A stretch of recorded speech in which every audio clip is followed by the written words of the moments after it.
Assalamualaikum warahmatullahi wabarakatuh. Bismillahirrahmanirrahim. Girang pangajen hormateun simkuring, Bapak Ibu guru nuku simkuring dipihormat, oge hadirin sadayana anu sami linggih. Langkung tipayun puji sinareng syukur, hayu urang sanggakeun ka Gusti Allah anu tos maparin hidayah sareng inayahna.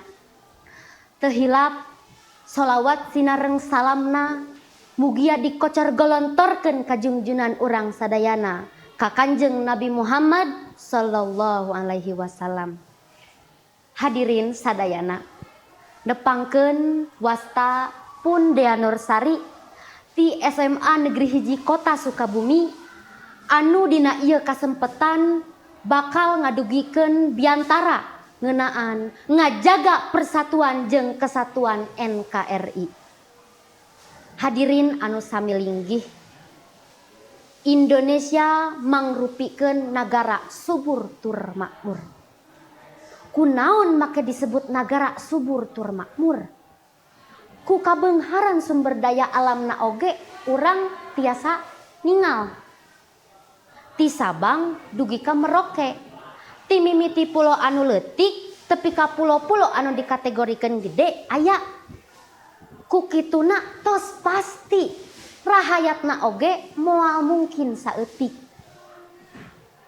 Ti saprak kamerdikaan 17 Agustus 1845 tepi ka ayeuna Indonesia tos mardika salila 78 tahun. Nu mana ngajadikeun bukti yen dina ieu detik, ieu menit Indonesia tos hasil dina mertahankeun persatuan jeung kesatuan. Lamun teu aya persatuan jeung kesatuan, maka moal aya Republik Indonesia. Urang kedah ngahaturkeun nuhun ka para nonoman anu tanggal 28 Oktober 1828 geus ngikrarkeun janji sanusa sabangsa sabasa luyu jeung siloka bangsa Indonesia. Nyaeta naon? Bineka Tunggal Ika anu hartina beda-beda tapi tetep satujuan.